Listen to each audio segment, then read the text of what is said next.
रामकृष्ण हरी.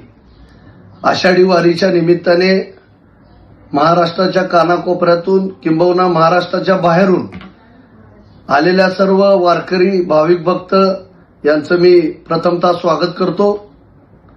आषाढी वारीला हजारो शेकडो वर्षाची परंपरा लाभलेली आहे आणि या अनुषंगाने येणारा जो भाविक आहे तो एका बाजूला भक्तिरसामध्ये न्हावून निघत असताना दुसऱ्या बाजूला आलेल्या वारकऱ्यांच्या दृष्टिकोनातून भव्य अशा पद्धतीनं कर्मयोगी स्वर्गीय सुधाकर पंत परिचारक कृषी महोत्सवाचं आयोजन या ठिकाणी पंढरपूर कृषी उत्पन्न बाजार समितीच्या माध्यमातून करण्यात आलेलं आहे.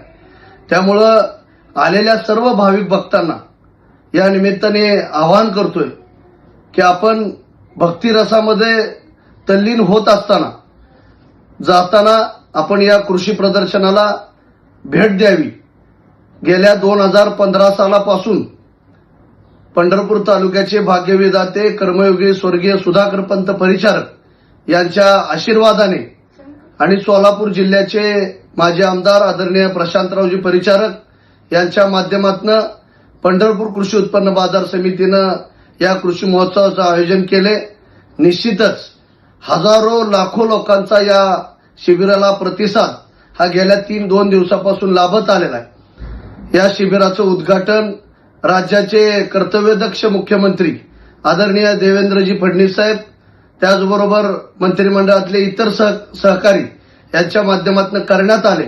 मला निश्चितपणाने खात्री आहे भक्तिरसामधनं वारकरी असेल, कष्टकरी असेल, आलेला भाविक असेल, हा न्हावून निघत असताना दुसऱ्या बाजूला या ठिकाणी कृषी प्रदर्शनाच्या माध्यमातून शेतीविषयक येणाऱ्या अडचणी त्याचबरोबर शेती क्षेत्रात विकसित होत असलेलं तंत्रज्ञान हे या माध्यमातून वारकरी शेतकरी यांच्या डोळ्याखालून जाणार आहे. त्यामुळं पंढरपुरातून आपल्या गावी निघताना निश्चितच भक्ती आणि दुसऱ्या बाजूला शेतीविषयकचं ज्ञान या ठिकाणातून घेऊन जाणार आहे. त्यामुळं मी आपल्या सगळ्यांना या निमित्ताने आवाहन करतो की आपण या शिबिराला जरूर भेट द्यावी. एवढंच आपल्याला या ठिकाणी सांगतो. रामकृष्ण हरी.